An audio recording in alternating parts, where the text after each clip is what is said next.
Welcome to another episode and first episode of the year of the Back by Nine podcast. I hope everyone had an amazing 2024. Me and the team definitely appreciated all the support you guys gave us in last year, and we got a lot more stuff coming up this year, so I'm excited for that. Stay tuned. But enough about me. Today's guest, and the first guest of the year, god dang it, we have the amazing, craziest person on the motherfucking planet right now. Half of them, because there's only one of them here right now, but it's all good. They decided to freaking just skateboard across America one day and achieved it.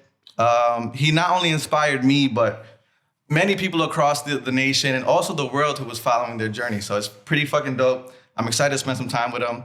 My man, Jay. Dude. It's good, my man. Awesome, bro. How we doing? Amazing. Doing great, bro. Thank you for even coming out here all the way from Miami. Yeah, man. And just the whole thing, bro. You did a lot even before I even met you, bro. Yeah, no, it was crazy because like I stumbled upon your video randomly too. I think you might have been like day 3 in or something like that. Yeah. And I don't know how, but your algorithms were just working, dude. Like I was just scrolling and then I seen you skating, talking about your skating across America. I'm like, ain't no way, bro. Yeah. So then I started watching like the beginning and then I followed the rest of your journey and I was like, I'm gonna make it out there, meet them, do some work, and a lot of, people from the podcast and people who just follow me in general from High Life Media were like, yeah, you got to do some work with them. So a lot of people are excited for this. Damn. And this is awesome. Dope, man, for Dude, sure. Yeah, for people that don't know, my name is Jay.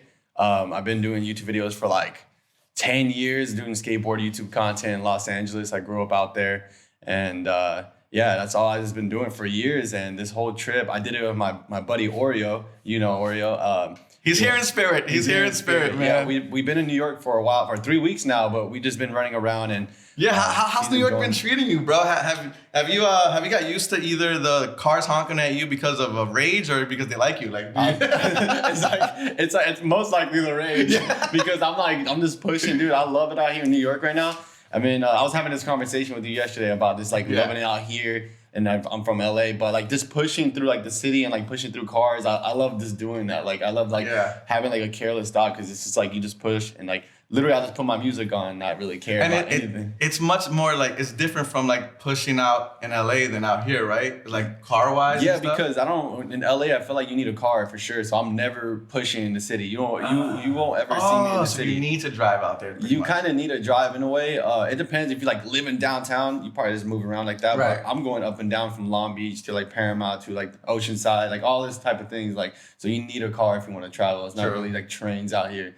But that's why I like it out here because you could just take a train to here and then you could take a bus, but like that bus thing is like I don't like taking longer, a bus. Yeah. I like just pushing, bro. And that's dope, because you can literally just take your board on the train, go a few stops, get off, and just push the rest of the way wherever you're going. Yeah, even before this trip, bro, like I didn't like pushing. Really? I wasn't like back home, like bro, I did not want to push down the street to go get some food. What? Yeah. So you was more like a skater in the street skater. Where you do tricks and stuff, or I'll be doing tricks only. So I'll take my car, go to the skate park, skate there, go to like a street spot and skate that. Like I was the type to just drive everywhere, bro. Dude, that's insane. I wasn't trying to skate at all. And have you been enjoying like the food out here? Is it different from LA? Yeah, it's a lot different. Yeah. Well, yesterday we had an experience. Yeah. What we eat? Chopped cheese? We ate some chopped cheese. For those out there, we went to this, me and Jay were at a skate park, Cooper skate park, right? Yeah. We were out there shooting some content. And we were like, yo, we're kind of hungry, so let's go to the corner store, and get a chopped cheese. Because he's like, yo, that's a staple in New York. Yeah. So we went there, and the chopped cheese, the guy didn't make it with love. Yeah. We got the chopped cheese. We opened it, and the cheese was cold. The meat didn't taste good. Pause. Yeah. He said, bro, it did not taste no seasoning, nothing like that, bro. Nothing, bro. And that was my first experience of eating. Yeah, that was so bad. I felt bad, so I was like, this is not gonna happen. So luckily, our homie, what was his name? Pommy. Yeah, he was so super dope. Shout out to him. Shout out Pommy. He was like, yo, there's this really good spot in the Lower East Side where they got the best chopped cheese apparently.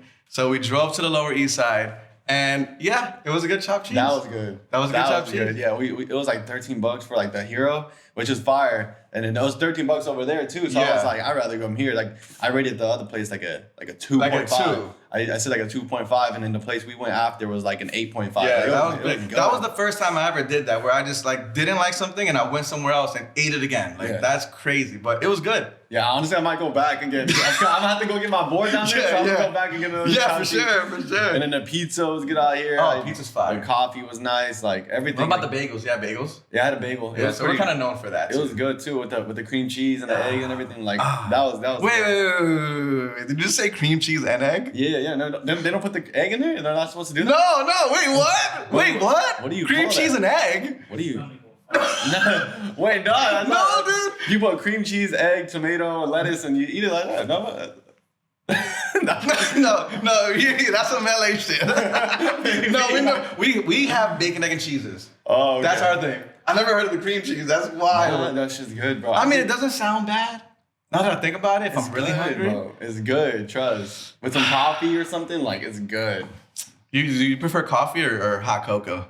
Coffee. Yeah, I love coffee. Because I know on the road he was really fiending for chocolate, right? Hot chocolate, yeah. Hot you got chocolate like an urge? was like, yeah. So the whole way on this trip, it was like we're mainly pushing like 80% of it was cold. Like it was mad cold. So like every time, like I'll either get coffee or hot chocolate. And hot chocolate was like one of my main staples. Like that was like keeping you warm and shit. Yeah, it's weird. It would energize me. Yeah. Like I would be like, maybe it's just all the sugar in there. Yeah. But like after I would drink the hot chocolate, like I'll go into the gas station like really tired and like wanting to end the day, but I know I have like 5 more hours to go.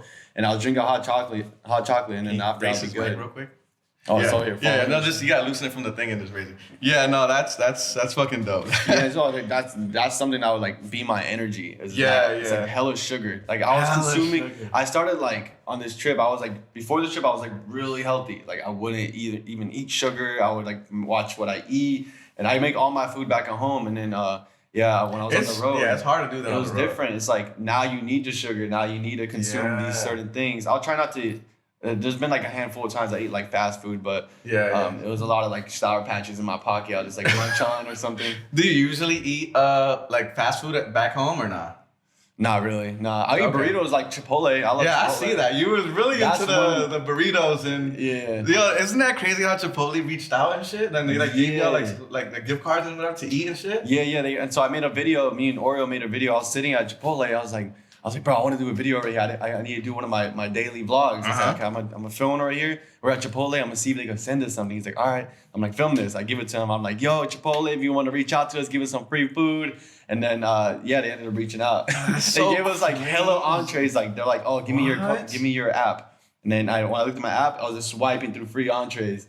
And then we went through it quick. No, I'm pretty sure that.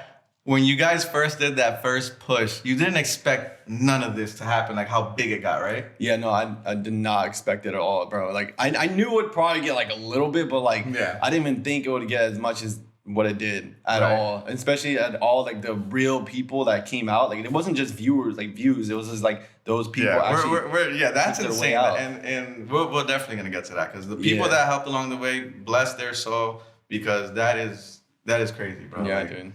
But like, were you getting like any like hate along the way? Like, or people thought you were cheating or shit like that? Yeah, you had to see that. Yeah. In the comments, bro, in the beginning one, like they're getting rides everywhere. They're saying we're getting rides. We're not like we're definitely not gonna make it. People were like, good luck getting out of California and everything. Getting out of California, they thought you? Yeah, in the beginning, like the first week, it was just mad hate. It was mad hate. People were just doubting us, but like, it was a lot of love too. Like it was just more hate was like seen for sure. But that's the internet. Like you're gonna get your trolls. You're gonna get your trolls and everything. So, but it would get to me. Like I was like, look at Orio. I'll tell him like, bro, these people are saying this and this. Like it's kind of annoying, especially with the rides or people were saying like I was taking the money from the donations. They're like, oh yeah, like this is how you're using the donation money. Like you're out just chilling. See that's what hurts. I feel like that would hurt me more because I feel like like if it became to the point where I'm doing it for charity and then people start to say, oh, you guys are just taking the money,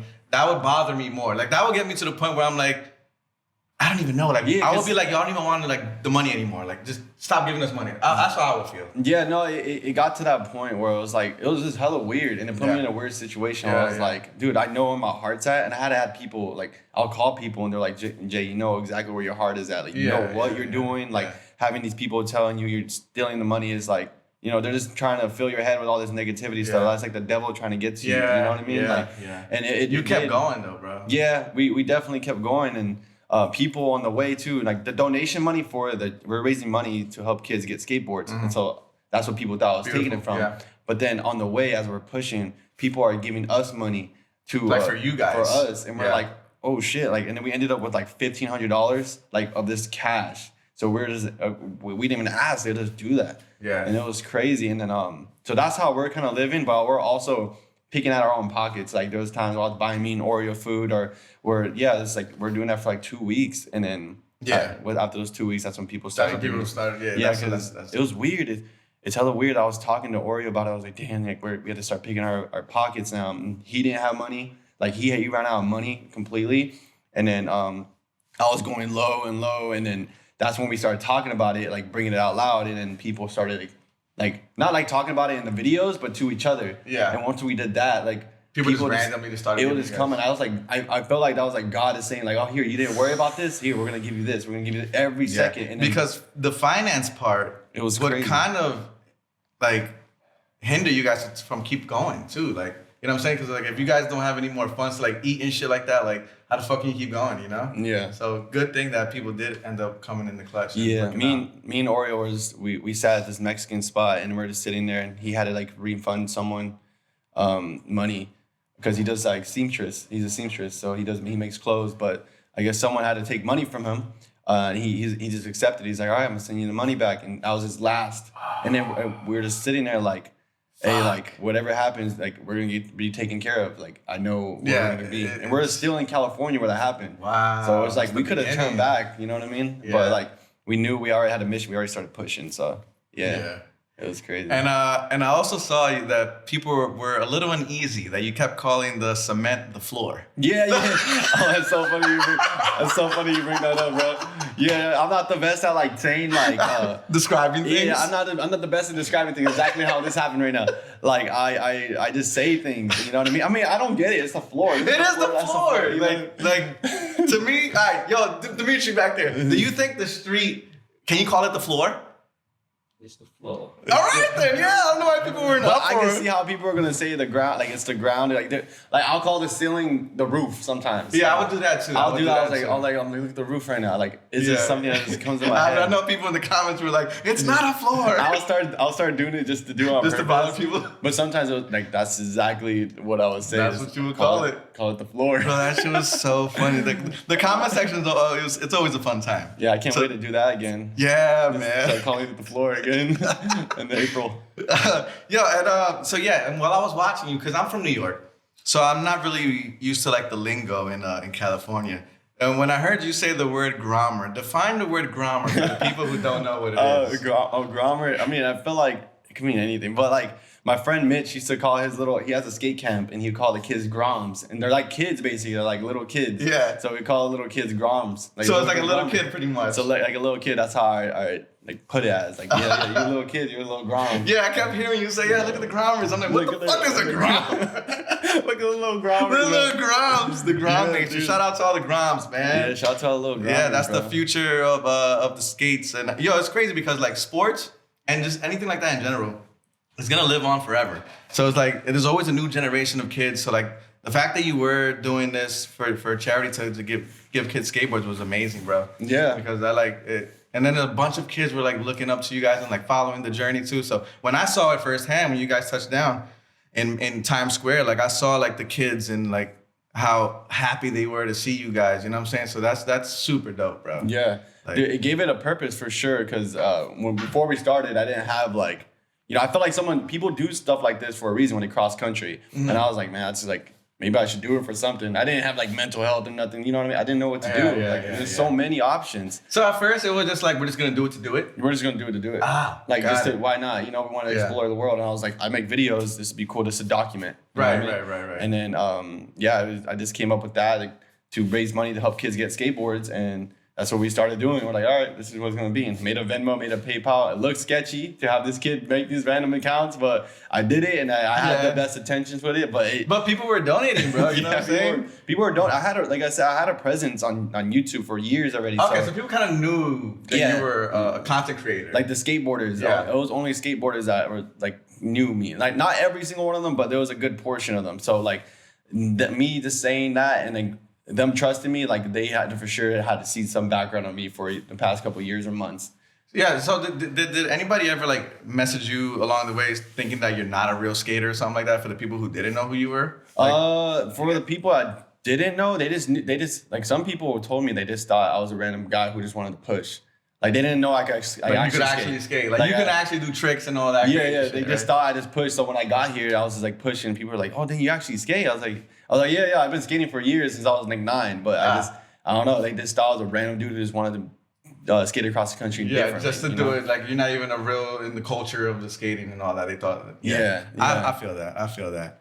But yeah, speaking like, so yeah, I want to get more into like, so your background. So like, talk to me about like growing up. Like when was the first time that you actually started skating and stuff? The first time I started skating, I was in a little town called Paramount, California, and then I was raised on this street called Passage, and the whole street was skateboarders. Like, oh really? There was like, there was a whole street with skateboarders. So like, I would always see them just skating in the street. They'll put rails and boxes, and I'll be walking down the street just looking.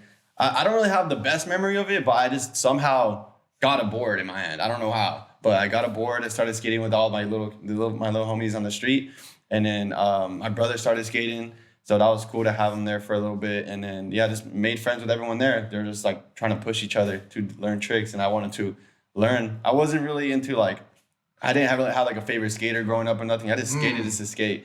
Like I don't ever remember like trying to get really good to be sponsored. I never wanted to get sponsored. I just wanted to skate. That's dope. Yeah.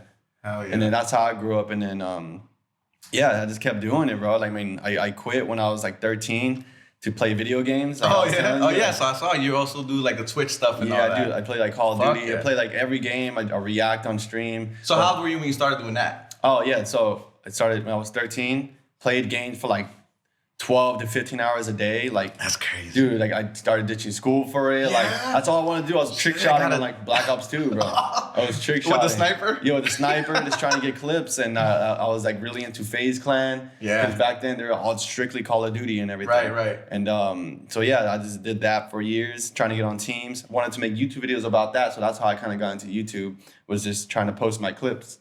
And then I saw they started making vlogs, like the FaZe Clans. They started like, doing IRL vlogs, and I was like, oh, maybe I want to try to do that too. So I started doing that a little bit by myself.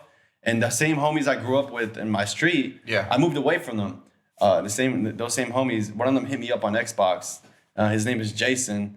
I still have a contact with him right now. He hit me up saying, hey, you want to skate? Like 2 years later. And I was like, what the fuck? Like I was thinking about skating. Like I was kind of thinking about getting a board again, but I never did. And when he told me that, I got a board instantly, and I would skate like 4 to 6 miles to his place and go back every single day to just go skate with them. Oh. And after that one time I met up with them, he had a whole little like crew, and I made friends with all of them. And to this day, like they're all like my closest friends. Are those the guys that were out here in Times Square? No, so those are like my homies I made online. Oh, okay. Those are the online homies, but the homies that I started skating with, they're kind of like my friend Jason's high school homies. They're older than me. They're like 2 years older than me. Mm-hmm. And then I always kicked it with people who were like 2 to like 4 years older than me. And then I was like the only youngest one right there. And yeah, so they're like the high school friends or like the childhood homies. Dope. So yeah, they're cool. They all stopped skating, but I was the only one who just kept it. And did you finish high school or? No, I didn't finish high school. Oh, so you were just like straight up to the gaming, to the streaming, to the content world? Yeah, my mom it's always been a struggle for me to stay in school, bro. She was tight? Yeah, all the time. Like ever since I was in first grade, I started ditching in first grade. Yeah, what the fuck? I'll just be walking around the park. School's not for everybody, bro. Yeah, it's not, dude. I mean, it's definitely cool to be in it still. Like if you have strict parents, like dude, just do it, or you know what I mean, just get it done. But I definitely did it like the wrong way, bro. I'll always be ditching. Just walk. I'd rather walk around a neighborhood for like 8 hours than be in school. What? Like I'll just be sitting there and thinking in my thoughts and walking to a store and people were screaming at me like, "Go to school!" Like, bro, I'll take the train. They don't got truancy out there. You know what that is? What, like truancy? Like they drive around and pick up kids who are skipping school? No, I mean that never happened to me. Oh, they had that out here. Yeah. I got caught once. Really? Yeah, bro. I was skipping school in middle school. Yeah, I was like in the 6th grade or something. And they drive around. I don't know if they do that anymore, but they used to drive around like in this black van and just scoop up kids who are like skipping school. And then they take you back to your school. That's kind of creepy. Yo, I know, bro. Now that I think about it, like in a black van. a random guy just grabs us and says, "You're coming with us." They chuck us in the back of a van. There's like a bunch of kids. Wait, he would just grab you guys? Like, yeah, like they ask no questions and just straight just grab your back? Yeah, because you would kind of, I don't know, for some reason, now that I think about it in retrospect, that's kind of crazy, but I wouldn't know that it's truancy for some reason. And then they would just grab you, put you in the van, and take you back to your school. It was weird, bro. That's kind of crazy. But yeah, we had that out here. Never heard of that. No, they never grabbed me like that. There's that people screaming at me saying, "Get in school, like go to school, like what are you doing?" Oh, and I'll just be all like, and you're walking. in the 1st grade? I was like 1st grade, and that happened all the way up to like high school, like freshman year. So when did you quit school? Like in Oh, high I school? stopped going to school when basically in 10th grade. I got homeschooled in 10th grade. Did you? My mom was like, "You're not going to school. Like, let's get you homeschooled." I was like, "All right, I'll be better." And around that time, I was skating a lot. Like 10th grade, I was skating. That's when I got back into it. And then I didn't even go to homeschool. Like I wouldn't even show up. I'll be out like in Long Beach somewhere skating with my friends, or LA hitting some spots. And then I'll have to call my mom like, "Hey, I'm not gonna make it today. Just tell them to drop off the homework." And then I would never do the homework. So then after that, it's like. It was kind of like I was like a lost cause in a way. It's like he just stopped showing up. The whole school teacher. And it was a trip. He was my middle school teacher too. So it was kind of Oh, okay. So he just stopped showing up. So I never really got anything. I got nothing, bro. Like no degree or nothing, no diploma. Hey man, neither do I, bro. And I've come a long way. Yeah, you could still come a long way without that stuff. Listen, school's not for everyone. Diplomas are not for everyone. But yeah. Yeah, so that happened, and then never got into that. I was thinking about getting a GED because my sister and my brother they graduated, and my mom really wanted me to graduate. Like she was always like I said, she was tight about it. Like she didn't like that I did that, but she always still supported me skating. Like she's never been the one to be like, "I'm gonna take your board away. I'm gonna take these away." Like she just still let me do it, but I don't know. She was a single parent. My dad, he was around. Like I have a good relationship with my mom and dad right now, but my dad and my mom were like, they had their own differences and everything. So you grew up with your mom? Just my mom. Yeah, just my mom. And they had their own little arguments, you know what I mean? Like growing up, I'm pretty sure they had their problems. So they stood away. But my dad still wanted to be a part of our life. But I always had this resentment towards him like a long time ago. But yeah we ended up rekindling and everything. When I turned 18, I had a big conversation with him. Even like on this push, bro. I called my mom and my dad. I told them thank you for everything. Like I was just pushing, and then I'll just be like, I need to call my dad right now. And I told him everything. I know we had all these differences. I didn't like you at a point. I love that. And I told him like, thank you for being the best dad ever. Even though you weren't there, I know you had your problems because like when you grow up, like you see your parents as like your heroes. You look up to them, but then as you get older, you realize they're actually like they're humans or like been through the same things like what we did. And I started understanding like my feelings, so I told him everything, and he was like crying to me, saying thank you. I always thought, oh man, that's beautiful, bro. He's like, I always thought you didn't, I wasn't sure how you felt about me. Gave me a whole weight off my shoulders. No, that's a beautiful thing to just get that off you. I feel like the older you get, the more you can actually have these real serious combos with your parents. Because I'm the same way. Like I grew up with my mom. Mm-hmm. My dad kind of left when I was like 8 years old or something like that. He wasn't completely out of my life, but he wasn't there, you know what I mean? Yeah. And like now I'm 37 now. So it's like we kind of like recently really started chopping it up about, life and everything. But I've never had any malice towards him. Like I understand, things happen, relationships, don't always work out, and you're human at the end of the day. So it was the same with me, man. I had like a real good combo with him. Yeah, dude, that's good. I think that's I definitely needed. You know what I mean? Some people like go throughout their lives like resenting their parents. Oh, God, but sometimes like people like with their parents probably do some pretty nasty stuff, bro. Like, well, yeah. But it's always like, in the end of the day, it's like forgiveness is really necessary. Like you have to forgive these people because then you're gonna live with that. You know what I mean? Bro. Like. And you got to do it for yourself and do it for them too. They probably need to hear that. Yeah. And then that combo probably really helped your dad. You know what I'm saying? Yeah. Because he probably had that in the back of his mind. That shit bothers him. For years. Yeah. He even told me, he's like, I always wanted to be there for you. It's just been really difficult with your mom, and I already know like what they've been through and everything. So me saying that definitely helped them out. And then I said the same thing to Mama. I said, thank you for like not taking my board away, letting me pursue my things. That's even so though cool that she I did wasn't, that. She's probably so proud of you now, though, Yeah. right? Oh, Bro, God. they call me crying. They call I every love day. that. They're like, Jay, I was in a grocery store and I heard someone talking about you guys and I couldn't help but walk up and say you're my son. And She's so proud, bro. yeah, man, they're both so proud. Oh, beautiful. And I always thought you had to be like rich, you had to have a nice car, nice like crib and everything to have your parents like. That's what I told myself, like I need to be rich so my mom and dad can be proud. Yeah, we have that in our brain for some reason. Like we have to like buy them a house and all this stuff and like go to school. But honestly, it's the fact that you're doing something that you really love and you're accomplishing something and it's positive. Me as a parent, I would look at my kids too and be like, yo, you're the shit. You know what I'm saying? Like, yeah, I'm like that's why I like kind of like realized too is like you don't need all that. You don't need all this money. You don't need everything. Just do good in your life and show them what you're doing. You know what I mean? Like, and they don't have to even call you crying like that. I just know that they're deep down. I'm pretty sure they're proud of me without them even crying or doing all that stuff. So yeah, just do good in your life. And that's why I realized I'm like, okay, I got to keep doing what I'm doing to help people. I feel like helping people is like definitely gives you a purpose in life. When people don't have like, when they feel lost, like I think it's because they're trying to help themselves. Like they're being selfish. Like you got to feel like you got to figure out a way how to help other people. That's something that's going to give you purpose in life. And then everything else will come after for yourself. Because if you want to help people, you got to better yourself, and you're going to figure out a way to better yourself every single day. And that's why like being like into God right now is helping me out to better myself so I can better other people around me, like even if on the internet. And that's why it's giving me purpose now to like, okay, I got to actually dig deep into reading the Bible or like talking, like praying to God every single day, you know? So if I'm preaching what I'm preaching, like I got to be true to it. You know what I mean? I can't keep putting my foot in, like dipping my toe into this anymore. You know? and it's kind of like teetering. Yeah, like sometimes I'll be like falling off a little bit, but I mean, it's brand new for me. Like all this like religion things right now, it's like brand new to me. But you liking it? It's feeling good? It feels good. It feels good. Like even last night what we went to, like that felt good. Yeah, I'm gonna tell you right now so last night, me and Jay, we ended up going to this church that was funny as hell because it was inside of a supermarket, right? Yeah. So we get into they gave us the address and we're like, yo,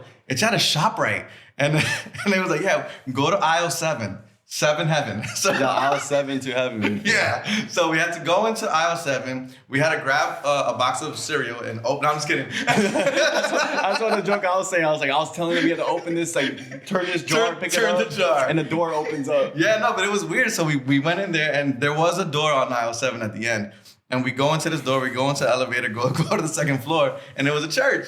So it was cool because that was the first time in many, many years that I've ever been in that type of situation. Because I'm not really religious. You know, I do believe in a higher power, but I don't go to church, you know, and stuff like that. It's a long story, my religious background. I was baptized like 3 different religions growing up, bro. So it's like I was really confused growing up. So I got to the point where I'm like, I feel like if I'm just a good person, I feel like once I die, I'll be okay. Yeah. You know what I'm saying?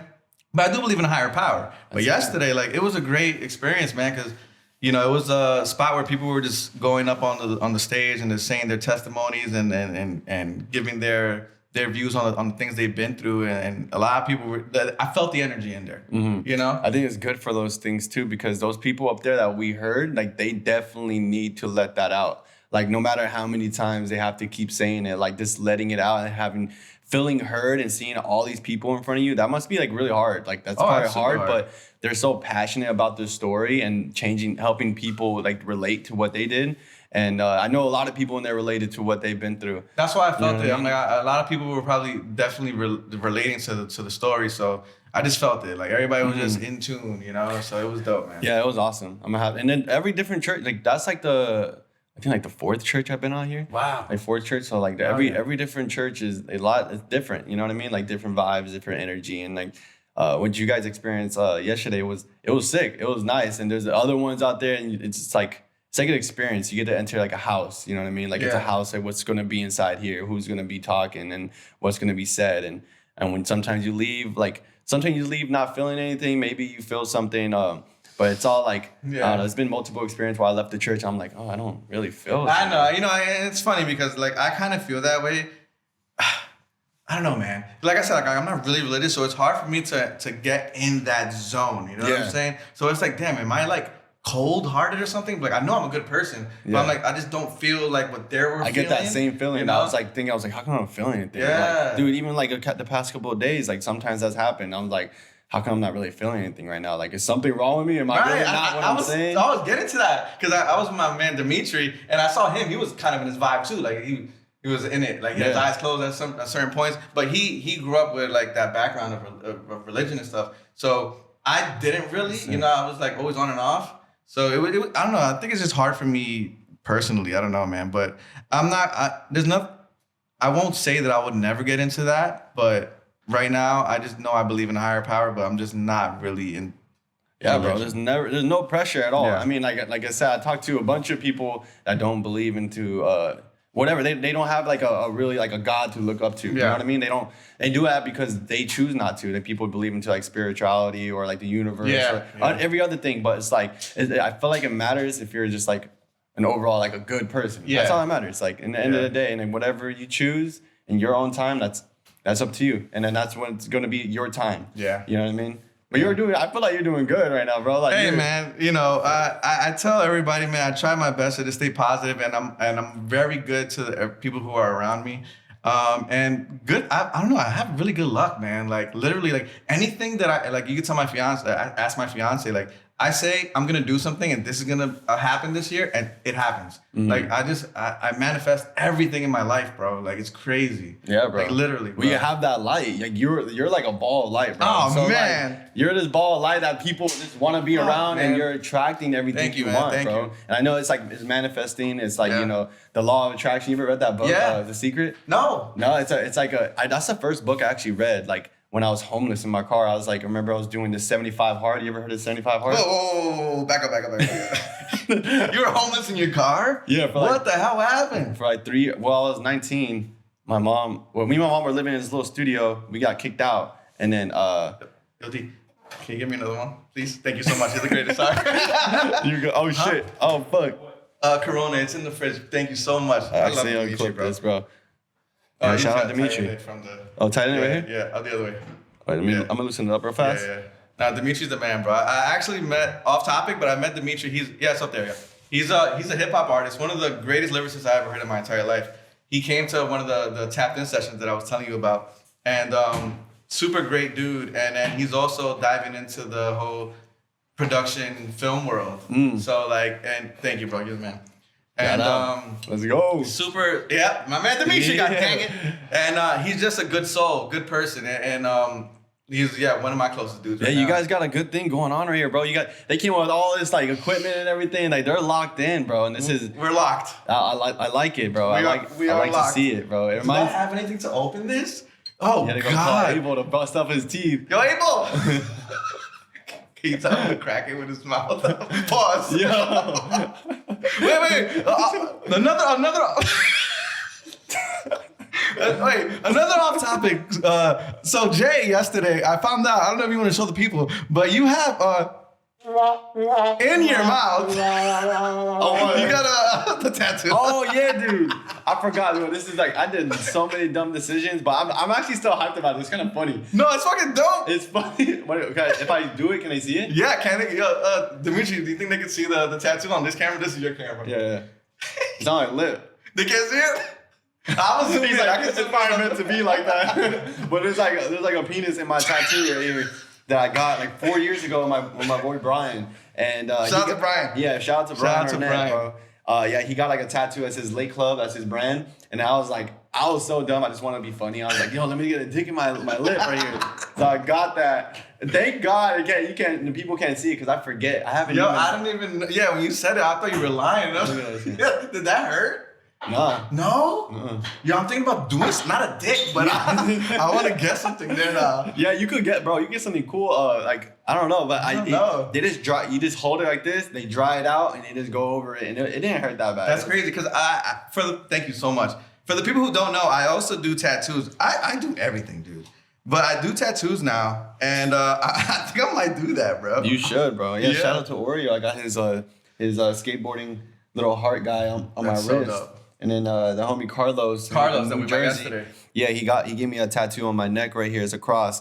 And I always wanted one on my neck. Yeah, shout out to Carlos. But I have like a little bit of tattoos, nothing much. Yeah, how many do you got? This is the guys that I grew up skating with. Oh, okay. The ones in my childhood. We had another YouTube channel called Future Mob. Oh, this dope. was That was our like your YouTube logo? channel. And we would, in our town, we were kind of like popular in our town. We'll do like skateboarding stuff, but like also jackass things. Oh, let's Like, do like random crazy Random, shit. I'll set myself on fire. No fucking way. I'll tape myself on top of a car and fucking drive around? We'll do like donuts and stuff. Like, Is this on YouTube? yeah, it's on YouTube, but we had to private all the videos because it was under my friend's name and everything. We there's one video specifically when we snuck into this abandoned mansion in Malibu. We brought like 12 or 10 people with us. We spent the night there and we called it spending the night in an abandoned mansion. And it was on the beach on Malibu. It was a nice like 5-story mansion and it was like abandoned. It looked like How'd you guys get in? The door just open? we just snuck in, like we just climbed this like little pillar, and then we had like a little party basically where we filmed it all. We were sneaking No around. way. We had a fire on top of it. We made a little fire, but then pretty much why I'm saying all that is because the owner ended up seeing that. He saw the video and it got on the news and everything because a couple other big YouTubers did it, and we had like 5,000 subscribers, but he saw it and he filed a lawsuit against my friend. And then since that channel's under his name, it got sent to his house, and it was like I don't know, like $60,000 lawsuit or something. Dude. So we did a lot of illegal things back then, like just being dumb, like kids. Yeah. So we had to take down all the videos because just in shit. case anything like that happens again. Yeah, you don't want that. But I did have the YouTube channel. I used to always go back into videos and just watch. So it's still there or no? Like they're just privated. Okay. Yeah, Okay. they're privated. Okay. So yeah, that's what this was. I did a YouTube video on there, just getting the logo tatted, and it just kind of represents like what I used to do back then. Dope, man. Yeah. Hey, man. Yeah, tattoos are a journey. Yeah. You know, and like I started young, bro. I was like 14 when I got my first tattoo. My mom took me to get it for my birthday, and it was downhill from there, bro. I got addicted, and I just started doing them like every day almost. Oh, yeah, it was shit. crazy. That's cool. I wish Yeah. I did that. I love tattoos. And now the fact that I It do is them, expensive. yeah, that's the reason why I got my machine. I'm like, I'm gonna start doing my own. So like, I started doing like my legs. Like I started doing all of this, and learning. And then I started doing it for my buddies and stuff. I don't do it so I can become like a professional at it or have it like a job, but just something to do. You know what I'm saying? Like, that'd be sick. Yeah. You just like tattoo on your own arm and leg and stuff. I haven't done my arms yet. I did this one on my hand. Oh, you did the hand. Yeah, but slowly but surely, I'm just doing shit, man. Yeah. dude. I have like a bucket list, and I think I've said this in my podcast probably like twice, but I have a bucket list of things that I want to do in my life, so I check it off. So one of them was learning how to do tattoos, and this year, one of the things on my list is I want to become a drummer. So I want to learn how to drum. That'd be sick. So yeah, man. so I'm gonna do that. Do you have the space in your house for that? Yeah, You do? yeah. So I'm gonna get I'm gonna go to an actual drumming class, and then I'm just gonna buy like a little set in my crib, and then just like rock out. Sorry, you just know? trying to practice on that. Yeah, bro. That's sick. You definitely should do that, bro. I want to. I was a drummer. You were a drummer? Oh, there you go, bro. You didn't know that? I didn't know that, bro. I learn Oh, something bro. every day. Right there. I love like because I'm huge on rock. Like I told you yesterday, I like the Neighborhood. Yeah. I got their logo tatted on my leg, Oh, bro. I do see. I see that on your Yeah, phone and too. on my phone, yeah. I seen that on your phone. Yeah, I love the Neighborhood. Their music is just a vibe because it's not like hardcore. It's more like slow and melodic, but it's just when I listen to them, I'm just in my zone. So I love the Neighborhood. Is that what the kind of music they play? You said what was that word? you said? melodic? Melodic. Yeah, so it's like soft rock, I guess you would Yeah. call it. But it's a vibe, man. Like That's you the know. type of stuff I like too. Yeah. I like stuff like that. I like hip hop and like I like everything, bro. Like this whole trip where it's bumping everything. As Like, long as it sounds good. yeah, like some country. I was listening Yeah, to dude. Zach Bryan and shit. Okay, like okay. something Yeah, right. yeah, bro. I have stuff on my playlist that I don't even know the language, but it just sounds good. I'm Yeah. like, all right. Yeah, I have some Japanese music too, like Japanese shit. hip hop artists. Like some of them, I don't know what fuck they're yeah. saying. But it sounds cool. Yeah, it sounds sick as hell. What was I gonna say? Oh, so did you know Orio prior to this? Were you guys like close friends, or you guys like kind of just met before taking this push? Yeah, I met him 5 years ago in downtown Chinatown in LA. So I knew him for 5 years. Within those 5 years, we hung out like 5 times. It was always good energy, good times. Like there was nothing bad to say about him. Then he moved to San Francisco. He moved out there, I don't know when, but it was kind of the distance. We had that 6 hours distance from LA to San Francisco. Oh, he was so- in San Francisco? Yeah, so that's why Shit. we never really see each other because he's so far. But sometimes he'll text me and we'll just like talk about like little things real quick. Like it'll be like a year sometimes. But yeah, I met up with him at that gender reveal, my homie Mowgli, and that's when I saw him in like a year and a half. I haven't seen him. I was like, "Yo, what are you doing here? I haven't seen you in a minute." He really doesn't do social media like that before. Yeah. Like so I just had no clue what he was up to. So we started chopping it up and talking about things, and yeah, so that was like kind of our relationship. Like, just wasn't really active. And whose idea was it to do this push? Like, who was the one that came up like, yo, let's fucking do this? It was kind of like both of ours. Yeah. Like, he brought it up, and he just brought it up. So the way how everything happened, I said this story like hella times, but I'm gonna say it again. Mm-hmm. But yeah, so the way he brought it up, we got that gender reveal. I said what's up to him. We talked. We're just catching up, and then I did a bike trip from Mexico border to San Francisco. Yeah. And it was a 630-mile bike ride, and he wanted to come to that. So it was me, my friend Mowgli. We're the only ones who did it. It took us a week to do it, and he wanted to come, but he didn't have a bike. So he brought that up. He was like, "Oh man, what about like that bike trip you did? I really wanted to do that." I was like, "Bro, I know I want to bike across America. I want to have my board in my back and a backpack and just vlog every single day, just how I did for this one. I wanted to vlog every single day, is us skating these cool spots, whatever we find, and until we get to New York, because that was my thing. So it's Venice to New York. That's You wanted to bike it originally. I wanted to bike it originally. And me and Mowgli have been talking about it for years. We never got around to doing it because we were trying to get sponsors. Like, a lot of things was just like making us like not want to do it. And I told him that, and he's like, "Man, he's like, that'll be sick. I'd love to do that with you." He's like, "You ever thought about skating across America, like skateboarding the whole thing?" I was like, "Oh yeah, dude, I thought about that. I just didn't think it was possible until I saw Chad Caruso do it." Shout out to Chad. Shout out to Chad Caruso. It's all For those who don't know, he was the first. He was so there's been people who've done it, but he was the first person to do it alone and do it 100% of the way. Like, he did exactly what we did. Like, he would stop, have a checkpoint, and go back to that checkpoint. Okay. Like, he did it 100% of the way. By himself is crazy. By himself in 57 days. And how old is he? He's right. I think he did it when he was 33. That's crazy. I think he did it when he was 33. That's I could be wrong, crazy, but Chad's like the person that he would push himself and his limits all the time. I could tell. Like, I don't know him too much personally. I met him a few times, but like, he had a series where he skated. He did a new trick in a new state. I don't know how many states that is, but learning a new trick in a different state and a different obstacle is like hard, bro. Yeah. Like, you have to travel. You get to learn a new trick. You have to get used to this ramp. But yeah, he's always been doing these challenges, so I could definitely see him like skating across America. So when he said that, I was like, "Oh yeah, he's gonna do it." So you witnessed his journey? I seen some of it. I didn't see it all. Mm-hmm. I saw some on YouTube. That he did it 2 years ago. Yeah. So when I saw that, I mentioned it to Orio. I was like, "Dude, Chad Caruso did it. Like, it's possible. Like, it's for sure possible. Let's try to plan this out." And our energies was just like, we're like, yo, let's just do this and this. Like, we just started talking. He's like, "Let's do it tomorrow." And we're still at the gender reveal. He's like, One "Let's do day it to the tomorrow." next? Yeah, he said, "Let's do it tomorrow." No way, I said bro. the same thing. I was like, "Yo, I'm down." And we just started getting hyped. And then after we just calmed down a little bit, I was like, "Okay, maybe not tomorrow, but let's do it. Let's do it soon." I kept saying that. And then we're enjoying the gender reveal. We're having fun. Mowgli is having a boy and everything. So we find that out. And then as we're leaving, Orio I started texting Orio. I was like, "Yo, let's try to do it sooner, like real soon." Yeah, because that fire will die out. Yeah, the fire would die out. So as we're leaving, I'm going back home. He's going back home to San Francisco. I'm driving, and I'm like, I gotta text this fool. Like, I want to do it. We need to do it on the 30th. Like, it was the 25th. Which month was that? Yeah, September, 2024. So September 30th. September 25th is when we're at the gender reveal. Okay. But then at September 30th, I said let's leave on that day. So it was 5 days, and I texted him now. I was like, "Yo, let's do it on this day, 5 days from now." He's like, "Okay." Yeah, that's all he said. He said, "Okay." Yeah, I love Orio, bro. You guys are like yin and yang. It's like you guys are complete opposites, but I feel like it was perfect, bro. It was meant to be, like bro. such a like down mellow, like it's just like it's like monotone, like it's so perfect. Everyone says that. It's so sick. Like, I love it, bro. He's the reason why I'm the person I am today. Beautiful. And then we both affected each other in positive ways. Like you said, yin and yang. And we both needed each other, like whatever the energy we had. But yeah, 5 days after, we just started pushing, and then within those 5 days, I had no clue. Was there any prep, like physically or gear wise, that you guys kind of like in those 5 days did? I'm not sure what Orio did. I don't think he did.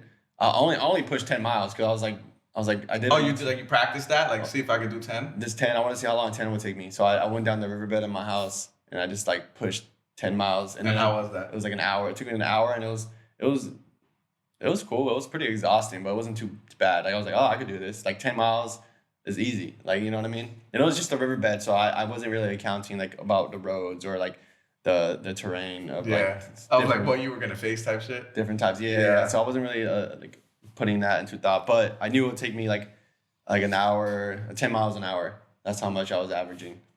Okay. So yeah, that's all I prepped, and then I didn't even know the route until the last night.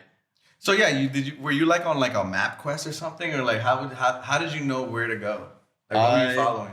I followed because I did do some research before I left. I watched Chad Caruso's podcast he did, and he was talking about this app called Komoot.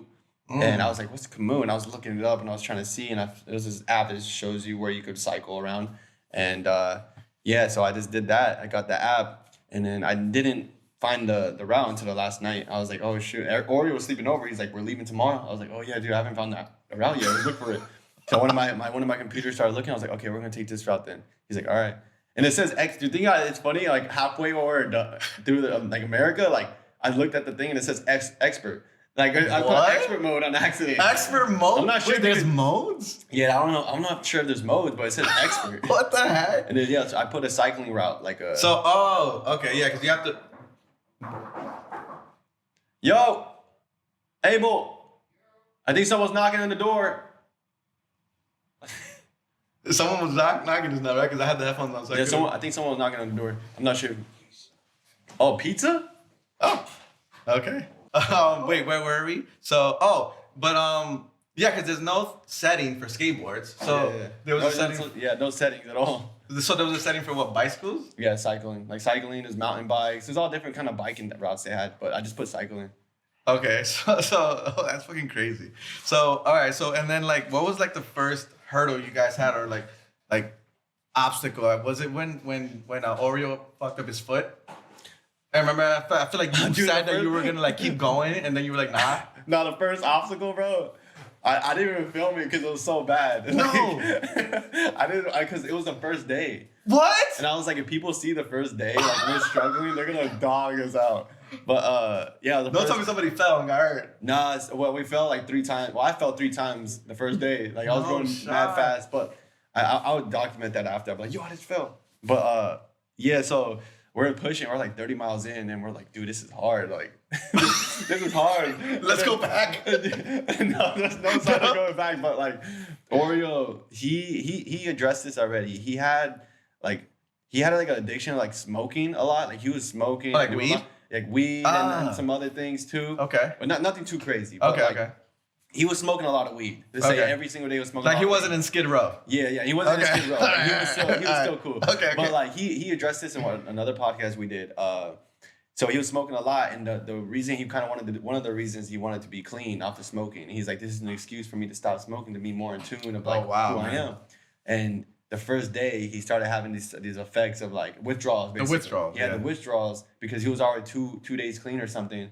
And we didn't even sleep that night. Like he only had 1 hour of sleep, and I had two or three. Whoa. So then we're 30 miles in, we're hella hungry and tired, and he started throwing up like a lot.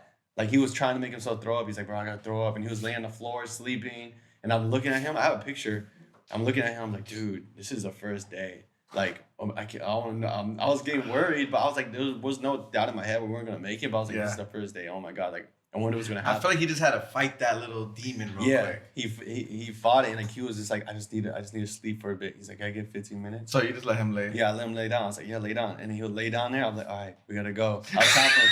And then he'll be like trying to throw up. I hear him throwing up in the background. No. And then the first day was rough. It was really rough, and it was hot too. It was really hot that day. Yeah, because you guys left ending of the summer pretty much. Yeah, ending of the summer, it was like, I'd say it was like 85 degrees. Oh fuck! It was 85 degrees out there, and we're in the valley. Like we're kind of in Ontario area. Like, yeah. So that area is like hot. Yeah. So yeah, we're going through that. I didn't really film much of that. Him throwing up, and people are walking on the sidewalk. He's like, ugh, like this, trying to throw up on this grass in front of this nice ass house.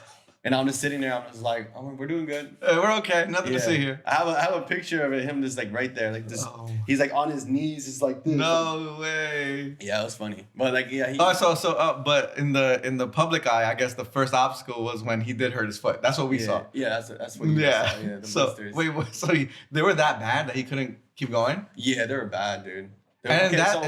What happened was I didn't film this part either because it got so personal. Where we get dropped off by this girl named Lily. She's like, okay, she's the one I kept this in for a day, and then while he healed and stuff. While he healed, so like, no, this is actually she let us stay at night because she saw us on the street, and then she's like, I'll drop you guys off at this checkpoint, and then we're all right. So she dropped us off. We already gained a good connection with her, so she was like family already. So we're like, oh, bye, Lily. Like, this is gonna be the last time. She's like, it's okay, no worries. So we get dropped off and we push. And just when he had the blisters were really bad, he was pushing we only did like a mile or two, and he's like, I could tell he was hurting because he's all the way in the back, and I'm pushing very slow. He's all in the back. I'm like, okay, what's happening? And so I just stop, and he comes up to me and he's like crying. He's like, Jay, I can't do this no more. I can't push tonight. I can't push, and he's just crying because I know deep down he wants to push. He's pushing himself, but he physically can't. And I'm hugging him. I was like, bro, it's okay. We could go back to Lily's, and we're just hugging each other in the middle of the pitch black dark. There's like a dead deer on the side right there. No way. Eaten up by coyotes. And then we just keep hugging each other. I was like, bro, listen, like your health is way more important than just push right now. Like, let's call Lily up and tell her she could pick us back up. And if we have to stay a couple of days, we'll stay a couple of days. And we're already. What day was this already in the push? I think day 4. It was very early. Yeah. It was like day 7 actually. It was day 7. Day 6. Not bad. It was day 6, and then she ended up picking us up. We told her what happened. She's like, all right, let's go back. So she drove all the way back, and then we spent like 4 days with her.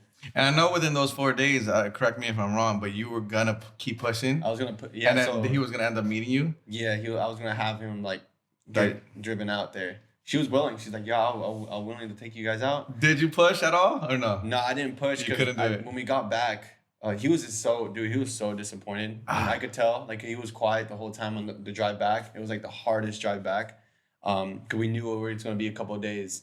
So when he gets out the car, I was like, "How you feeling?" It was just me and him talking right there, and he's like, "Man, I'm just like a little." He's like, "It's whatever the world wants it to happen, and God's willing." That's how he is, bro. This is how it's supposed to happen. And I was like, "Yeah." I was like, "How do you feel about me pushing by myself?" And I was looking at him in the eyes, I was like talking to him, and he was like, "You know, man, like I don't really."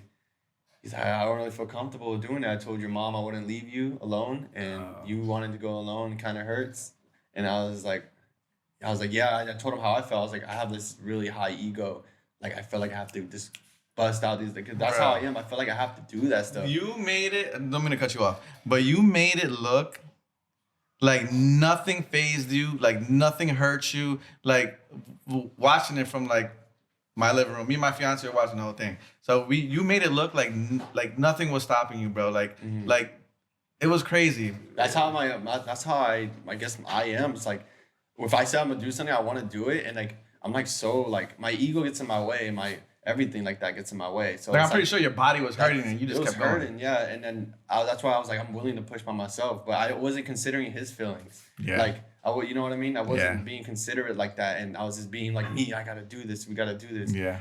And he told me that, and I told him how I felt. I was still telling him I was gonna push, but then in the end, I looked at him. I was like, bro, like I'm not gonna push without you. Then I'm just gonna wait. Like as much as it's gonna hurt me in the inside, as my ego. I like that though. Like honestly, like when I saw that you said you were gonna keep pushing, and then you kind of like double back and you were like, nah, I'm gonna wait for my man to heal and then keep going. I appreciated you more as a person. I was like, okay, nah, this is good. Yeah, I had to check myself, and I told him I was like, I'm not gonna leave. And we just like hugged each other right there. I was like, it's gonna be good. I'm like, let's have you healed up. Let's get some food tomorrow. Like whatever. Let's enjoy our time out here in Arizona. Yeah. And then every day, I can't lie. Like every day, like I'll ask him like, how your foot feeling? He's like, still hurts. I need a heal. And I'm like, all right, wait another day. And then another day I have him like, how you feeling now? Like in my heart, I'm thinking like, please, let's go. But like I know like I'm genuinely asking him this because I want him to be like, yes, I'm good to go whenever he's actually good to go. Yeah. And then he'll be like, another day what happened? And then I was like, okay, I gotta stop asking. I'm just gonna let it happen now. Yeah. So when he says he's okay, then you know he's okay. Yeah. And then after he knew, he's like, man, it's been like 4 days. Like we have to go. He's like, we have to go. It hurt him a little bit. He still pushed it. We just got like hella stuff. What was that thing you guys were putting on your foot? It was like some type of skin. What was that? It was moleskin. Moleskin. Moleskin. That's what it's called. So That shit like, worked? We got like calluses cushions. Yeah. We cut them up so he could put it. Cause his blister was like, I don't know, it's like Jesus big, bro. It was Christ. like that big. So he got calluses cushion. He put it all around it, and then we put the moleskin on top. It's like an extra, like it's like a skin, like a little padding skin. So like when he was pushing, it won't like keep irritating that. It won't irritate it. Yeah. But And it was working though. That thing works. That moleskin. Yeah, it helped out. It didn't hurt as bad. He said it still hurt though a lot. Oh So shit. he was pushing through pain for like a week and a half, I think, like bad. But yeah, that was like one of the encounters I didn't film much of because again, I didn't want people to be like, oh, like just saying a bunch of negative things. 'Cause I was reading a lot of comments at that time, so I was like, nah, dude, I'm just gonna film whatever I need to film. And plus, I didn't want to put him on blast like that. You know what I mean? Yeah. Or like. There's things that I've been through that I didn't really put on blast either. Like me crying on top of a mountain. Like there's some things I kept to myself. Yeah. And I feel like it has to be like that. Did you? I mean, it would be kind of weird, but did you film that at all and just not post it? Oh yeah, you want to raise it? No, I didn't film it at all. Okay, that'd be kind of weird. Like you post it and then start crying. It was like real emotions. Like I was like on top of the mountain. It's like on my knees on the side of this highway. And I'm like, I'll be like. You know what I mean? Like it was just like hold on, funny. Put it in and start crying. That's crazy. And then get back into that emotion. Yeah, no. So I respect that. I mean, see that type of thing. Don't you just wish you had like a little camera flying around you at all times? Sometimes, right? But I feel like when people were following us, I was always holding. I was trying to be tough. I was being as tough as possible, even if I wasn't. I mean, you came across that. There was a time I was in Pennsylvania. I said this publicly that Pennsylvania was like the hardest state for me because the hills were just like this. Really? And it was raining, it's mad cold, and I'm like, I know I'm right there. I'm on the final stretch. So close. So it feels like I'm stretching for New York right there. Yeah, there was a time when this guy was following me, and I was like, it had to be so tough. I'm going up this steep mountain, and then I just felt like I had to be tough. I don't know why. And I was just pushing up this mountain nonstop, and I'm just like huffing and puffing. I'm grunting, I'm cramping, and I'm just like, keep going. And I was crying a lot. Like, so were you pushing and crying at the same time? I was pushing and crying like a lot. Sorry, I don't mean to laugh, but it's kind of funny. No, that's exactly what happened. I was pushing and crying. This guy's driving behind me all happy. I'm just like, why am I doing this? He's filming me. And he was filming. He made his own YouTube video, yeah. And I was just like pushing and crying. I was like, dude, like, man, sometimes I just want to be alone right now. But he needed to be there. I needed help, but I just wanted to be alone so I could just like sit down and. Even though he would have been okay. Because you didn't want to. It's that ego thing, bro. It's like I tell you, like us as men, we don't want to show weakness, but sometimes it's okay, man. Like, it was just like I didn't want him to feel bad for me. Oh, okay. That's why I didn't want someone to feel bad for me because these are things I would go through by myself. Like if I sat down and started crying right there, or like just being like, oh fuck my leg, like. Yeah. I didn't want him to be like, you good? Like, I just wanted to go through that ego, bro. It's crazy. I struggle with that a lot. But sometimes I had to, like, let that go. I have to. And at any point in that whole push, out of all the people that you met, do you want more water or are you okay? I'm good. Okay. Out of all the people that you encountered that helped or whatever, at any point in these states, did you ever feel like you're going to run into like a crazy person? You're going to get kidnapped, you and Orio, and then end up on a documentary a year from now? You never know, right? Like, yo, bro, what? There's crazy know. People out there, bro. Every encounter that you had, I'm like, please don't let that be a crazy person. Yeah, dude. Yeah, you never know. We said this once that we only had one person. He wasn't. That was kind of weird. He wasn't crazy. He was just weird. That he just asked if we wanted to take a shower, and he was like an old, like 65-year-old guy. And he's like, you want to take a shower? And I'm like, me and Orio were like, oh no, we're good. He's like, are you sure? And he pointed at his RV, and it was like half broken and stuff. It looked nasty. You want to shower in my RV? Yeah, and that whole vibe there was like weird. And people kept saying, oh, on this road, people die a lot. Like they just kept telling us that. They're like, oh, watch out, a lot of people die. They get hit by cars and trucks. No. And like, there's even signs that say like 35 killed on Highway 5 or something like that. Oh. And yeah, so like it was just weird vibes, and when he came up and said that, I was like, okay, we gotta get the hell out of here. we gotta get out of here. Yeah, yeah, that's what I was worried about.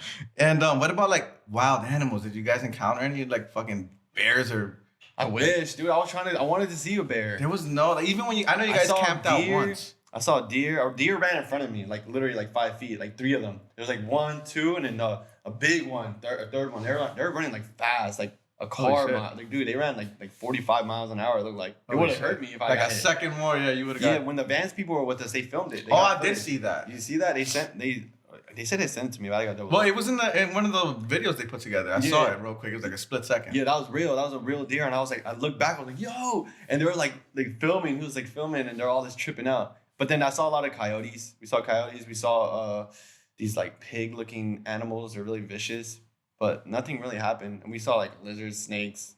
Yeah. And what else? Yeah, that's and it. a lot of cows. A lot of cows, yeah, a lot of cows. Moo. The homies, Every time the homies. Like, yeah. Bro, it's crazy because they look at you guys, right? Yeah, it Like, it's so funny. Sometimes they'll be running with us too on the side. And the everything. dogs always try to chase you guys for a little bit. Oh, I wanted to take a dog because the dog was running after us, and we're like, go back home.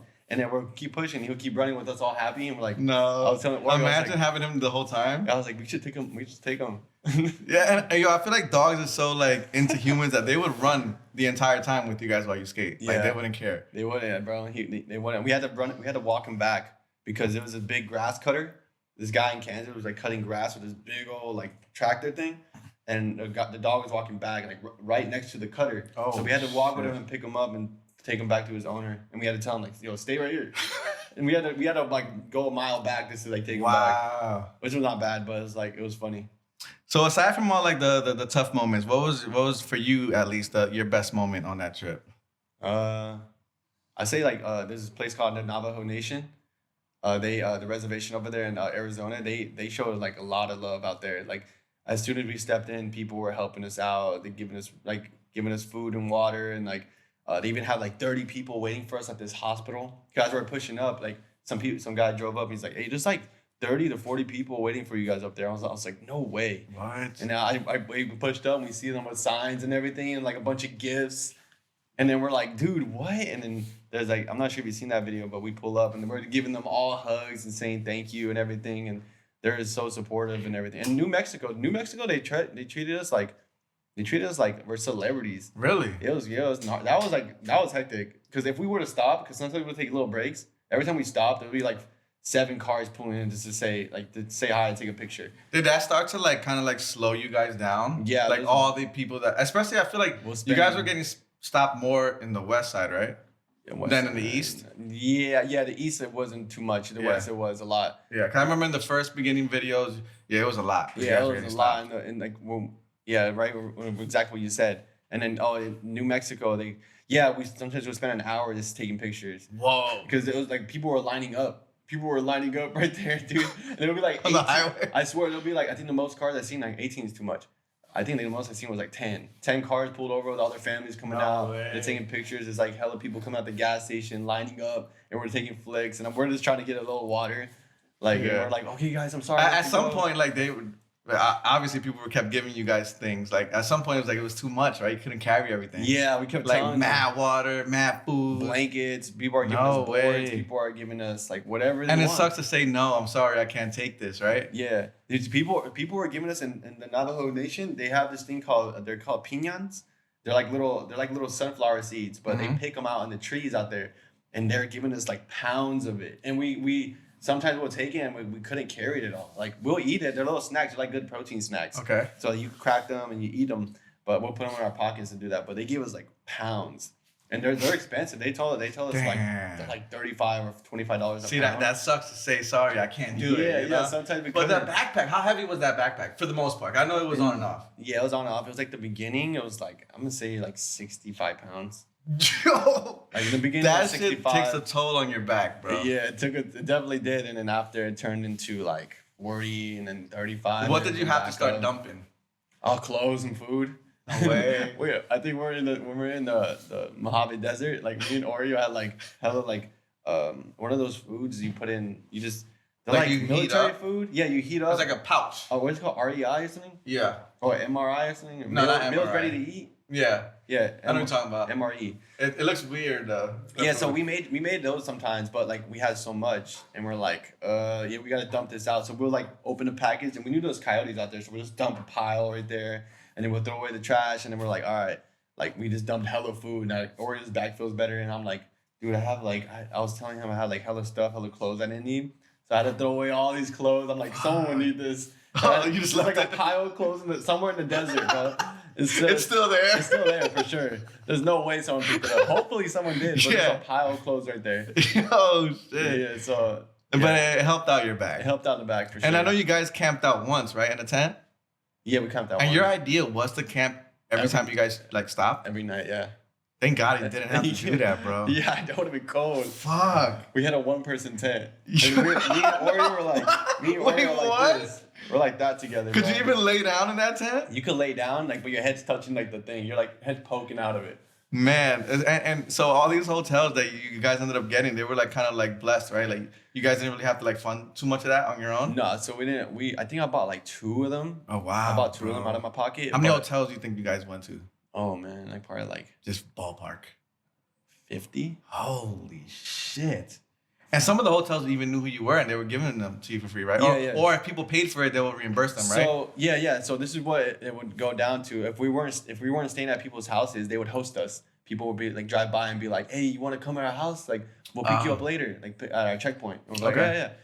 yeah. If we weren't doing that, we would push to a hotel, and the person who was helping us, his name is Ross. He was the one. Him and his family. We met him in New Mexico, and they offered to pay for our whole hotel over there. And we're like, "Are you sure?" We had still have a long way. That was the first time that someone paid for your hotel, or no? No, I don't think so. Okay. No, I don't think so. Yeah, so like, he wasn't the first person, but he's offered like to pay the whole way. He's like, bro, entire way? New Mexico from New York is far away. He was like, yeah, we'll pay for you the whole time over there. And we're like, are you sure, bro? We still have a long time. He's like, yeah, we got you. And he did that for us. And what then, a blessing. But this is what he'll do. He didn't pay for every single one. They're like our managers at this time. They would like call the hotel up ahead. Oh wow, that They'll made it so ask much us. easier. They'll always call us like, where are you gonna be at tonight? I'm like, oh, the checkpoint's over here, like 60 miles Shout out away. to fucking They'll Ross, call them bro. and be like, hey, we have these skateboarders skateboarding across America. Like, is there any way you could hook us up or like do this? They're like, yeah, we'll give it to you for free. So sometimes we'll get it for free, or sometimes we'll get it half off, or sometimes they have to pay the full price.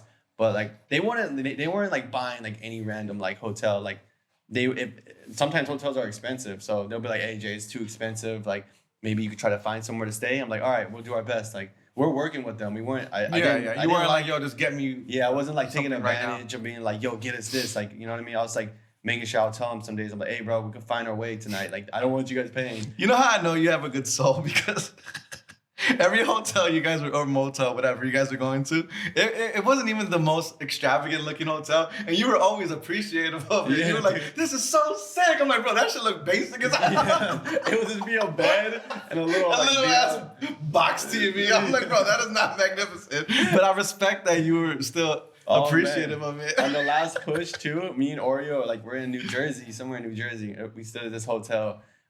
We were supposed to go at this nice hotel, like. They were gonna. I think who's gonna pay for it? I forgot who's gonna pay for it.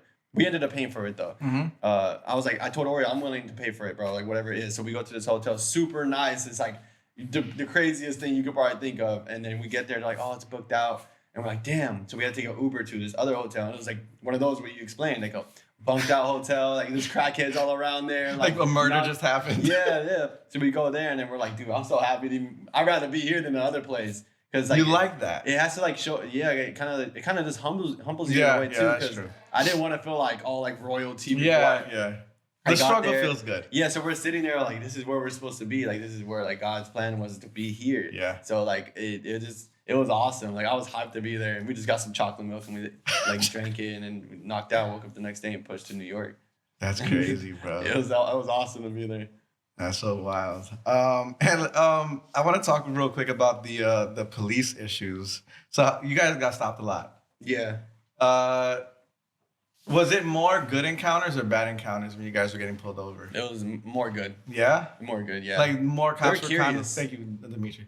Because I know, like, so the first time that it happened, where was it? Was it Colorado? Not Colorado. No, it was before that. I think it was California. Yeah? Oh, in California you got pulled I over? think so. No. My bad. It had somewhere Arizona. I'm gonna say Arizona. Okay. I think Arizona. Yeah. So most of them are curious, and they'll get calls. Like the people will call and say, "Yo, the skateboarders on the side of the highway. Like, go get them." And sometimes people will call.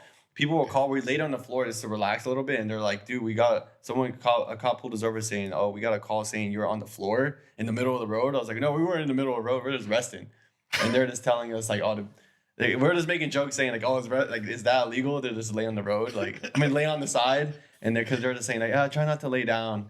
And we're like, "We need to rest sometimes." Like, try not to lay down is crazy. Yeah, but I guess people will call it. They're like concerned, curious, or like a little confused what's happening, so they'll have police come up and check up on us. I think the place that I saw that was most annoying was hold on, was it? I think it was Missouri. Missouri. When they Missouri. So yeah, one of the because people were in the comments were saying it's misery. Yeah, they're saying like that's misery for you. That cop was a dick, bro. Oh yeah, that one dude. When we get to Missouri. I already knew. I had like a whole in my head. I'll have like a whole list that's locked down what to tell them. So okay, yeah. I feel like after a while you were like programmed to say. Yeah, I already knew what to tell them. And then when this cop pulled us over, so we had this homie. I think his name is Steven. He pulled up. He's like, "Yo, I've been looking for you guys. Like, well, let's go push. I'm ready to push." I'm like, "All right." And he had his homie right there ready to follow us. So we're always welcoming people. So we started pushing like literally like 10 feet. And the cop pulls up. So then Steven's there with all of us getting pulled over right now. And I'm like, "Okay, I got this. I'm going to talk to him again." He comes around. He's like, "You guys can't be skating right here." I was like, "Oh, we're doing this and this." Give him the whole rundown. He's like, "Still can't be skating here." He's like, "It's illegal to be skating here. It's a statue out here." He was the guy that pulled out he printed it out. He printed out like a whole. He printed out a whole paper. He's like, "Look," and I took a picture of it. Yeah. And I was like, "But we have to skate the whole way." And there's a town 6 miles ahead. He's like, "You have to finish right here. And that's it." And I was like, "Can we at least skate into this town right here, please? Like, can we skate right here just so we can have a good, solid checkpoint?" And he's like, "No, you're gonna have to drive. Like, he's like, it's either you get in with your boys right here, or you come with me. I'll take you over there." And I was like, I just felt defeated right there. I was like, "Damn, all right." Well, I just thought about it. I was like, "We'll come back tomorrow and do it. Like, we'll do that." So he kind of like followed you guys. He followed us out to the town. So he knew you guys were not skating. Yeah, and then he drove back to the same spot. And he just chilled there? I'm not sure if he chilled there, but he just left. He went back the same way. And you guys went back the next day? So that night, I explained to the people on Instagram, I was like, "Yo, we had to drive 6 miles up. Like, this is disappointing. Like, I didn't want that." The ego thing came in again. I was like, I gotta let that happen. All this is supposed to be. You know what I mean? So we did it the next day. We were gonna start in that town. Like, that was gonna be a checkpoint. We were gonna miss that 6 miles. But then I ended up telling them, I was like, "Let's go see if we could go back over there and finish the 6 miles." And everyone's like, "All right." And then Steven, he let us stay at his place.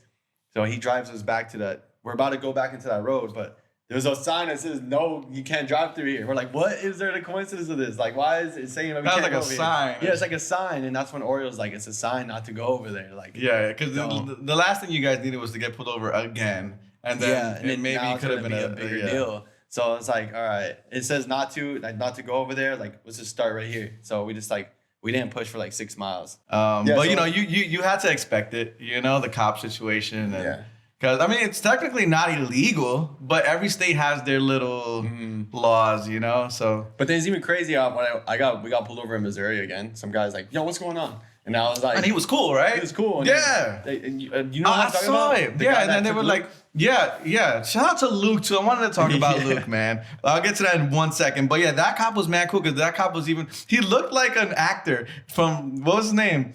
He looked like the guy from... Something with Sheppy or something? Yeah, with the big eyes. Yeah. I forgot his name, but... Yeah. He looked like him, but he was mad cool. He was cool, yeah.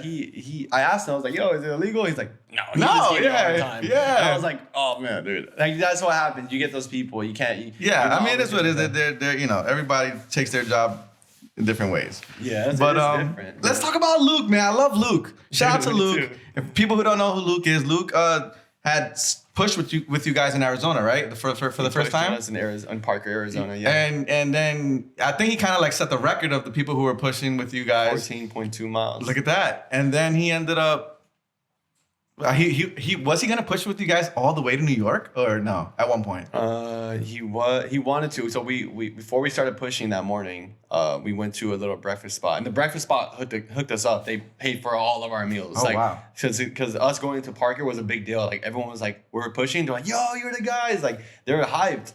So we're going to this restaurant, and they're like, "We're going to take care of your guys' food." So while we're eating there, Luke just started explaining his whole story about everything, like how he thinks this is like a sign from God to go with us. Like he was just telling us, he's like, yo, I think it's a sign. Like I want to do this.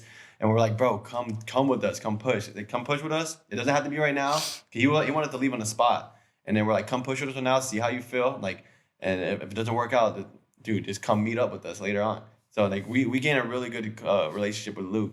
He pushed with us the whole way. He was going through it, but he still pushed it. Like it was crazy. I know. It was hot, I know bro. it was like the comment section was like bittersweet about him. Because I know people were like, no, keep it just you and Oreo, right? And then some people were just like talking down to Luke, man. But I felt so bad for Luke. Yeah, man. But he's a Read all good the dude, though, comments, man. bro. He is a good dude, and he just, you know, just like all of us, we all just been through a bunch of things. Yeah. And he just had like a really bad house bringing over there, and so him coming out. So yeah, he did the 14.2 miles.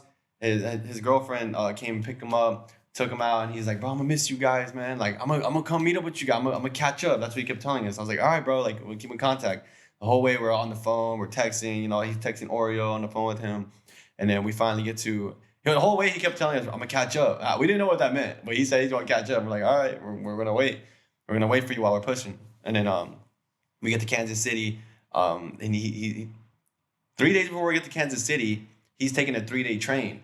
So he's taking a train out there to Kansas City from Arizona, and then he gets there.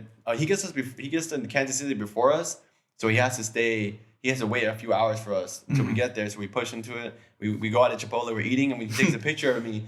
He's like he caught you slipping or something like that. And I'm like, yo, he's outside. And he comes inside, and we're like, yo, you finally made it. Like this is crazy how you're here. He's like, yeah, man, I'm ready to push. I'm ready to push. Yo. And he's like, ready to push. I'm like, all right, bro, big day tomorrow. We get ready. We're gonna start pushing. Like, I think the next day was a rest day. So Okay. Next day was a rest day. We wanted to explore Kansas City, and then after that, it was like, all right, big day today. Let's go. And then his first day was rain and hills. Like he got rain and hills. It was hard, dude. And he was like, dude, I feel like I just got the hardest day. Damn. I was like, bro, this low-key is the hardest day. And plus, me and Orio are already in sync of what we got going on. Yeah, you guys already built up that immunity almost. We built it up. Yeah. And I was explaining that to Luke. I was like, sorry. He's like, yeah, I'm like, sorry, we push up a little bit. We'll still wait for you. He's like, yeah, do your thing. And he spent the whole day pushing. But I think that day he got into a car because we had this photographer taking photos of us the whole day, and he was following us in the car.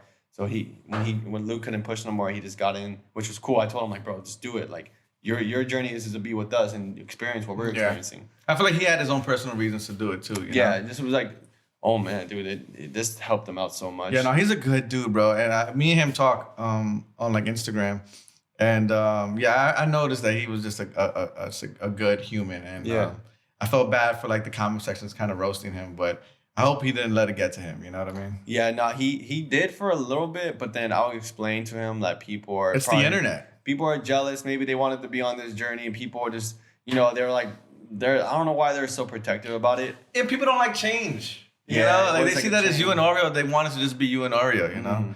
But, you know, and it's cool that you guys did allow him to skate with you guys for that long. Yeah, he definitely made this trip so funny. Yeah, he's a he funny gave us dude. so many laughs. Yeah. Oh, man, that's great. He made this trip. Sometimes we be pushing. He just had the funniest references of like movies and everything. Like, yeah, he's a good guy. And he was saying he wants to do his own journey. He's going to push from his town, Park, Arizona to LA.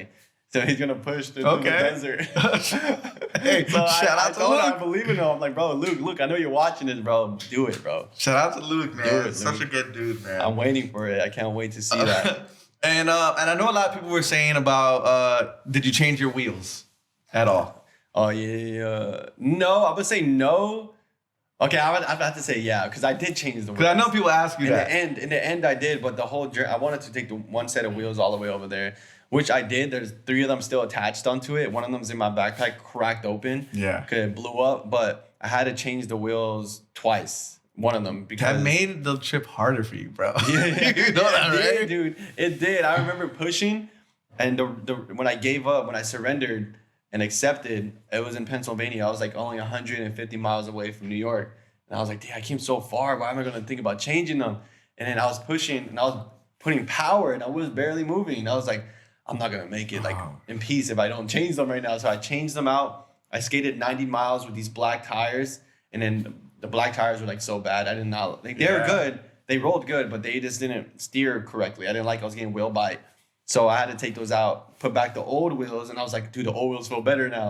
Like, it's crazy. And then after I pushed with the old wheels for like another 40 miles or 50, and then one of the wheels blew up. It just broke. I was bombing this hill. It was like a steep hill. Me and Orio going mad fast. And after when I got to the bottom of it, it blew up. Like I was going slow. Did you fall or no? No, I didn't fall because I was going fast, and then I hit the bottom of the hill, and then I lost the speed. I was pushing a little bit after that hill, and it just blew up after I pushed a little bit. And I just jumped forward. I was like, oh shoot! Like, imagine it would have broke on that hill.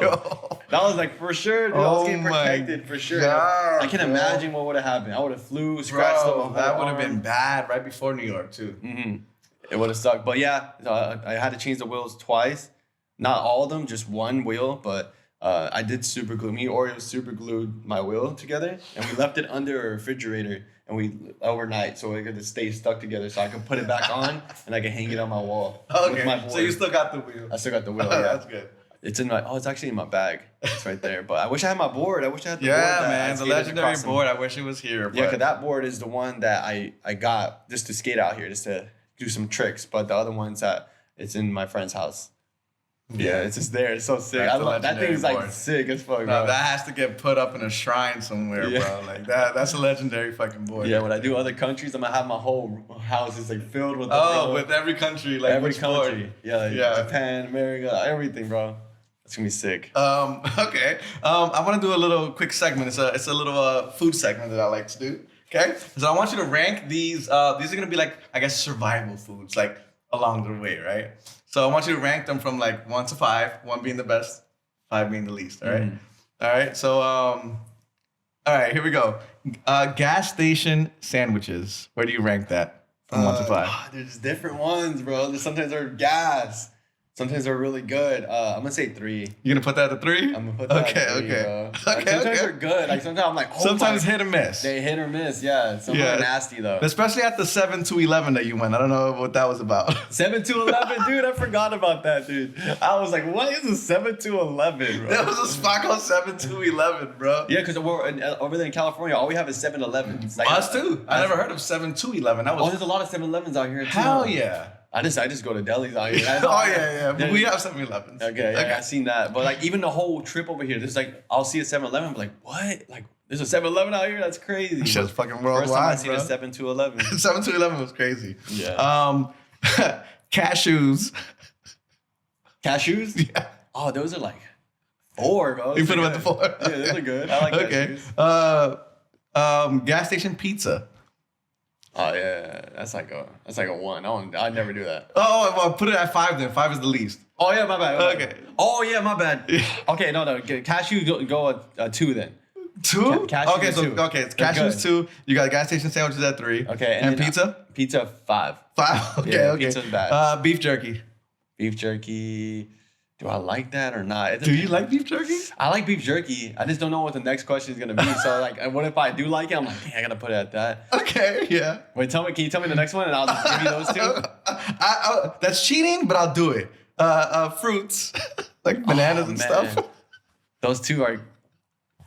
I really like fruit. So you put that at 1? Fruit is like top. Okay, it's good. And then the other one was that. Would that be 2? Yeah. I guess the beef jerky's at 2. Okay. Yeah. We'll leave it at 2. Yeah, that's good.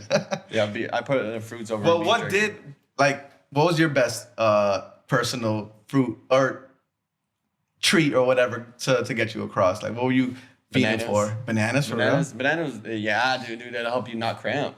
Really? Yeah, those are the things. That's potassium, bro. You need that. Holy shit. Yeah, I was cramping, bro. I'm a cramper, bro. I just cramp every night.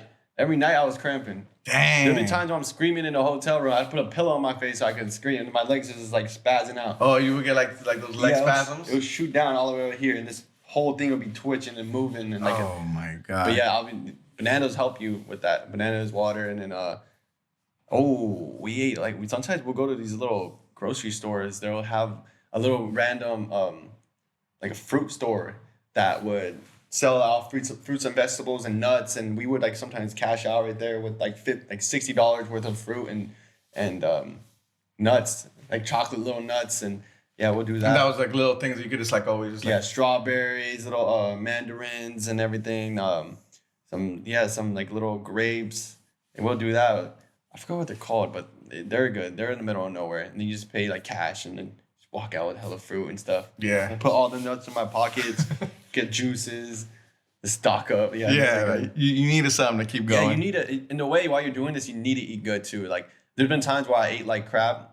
In the end of the day, like sometimes I wouldn't eat all day. I'll eat like a breakfast in the morning, like some fruit or something, or like a little sandwich, and then the whole day I'm just snacking on little chocolate snacks or little candies, and then drinking a lot of water, and then at the end of the day I'm eating like a whole pizza with wings and a double cheeseburger. And it makes you feel like shit, or I mean maybe twice I felt like ugh, but like you need that. Like that's something. You need that grease sometimes. Yeah, you need all that because I'm burning like thousands of calories every day. Like I told you, I was the only one sweating. I was sweated. Like I'm changing shirts throughout the day.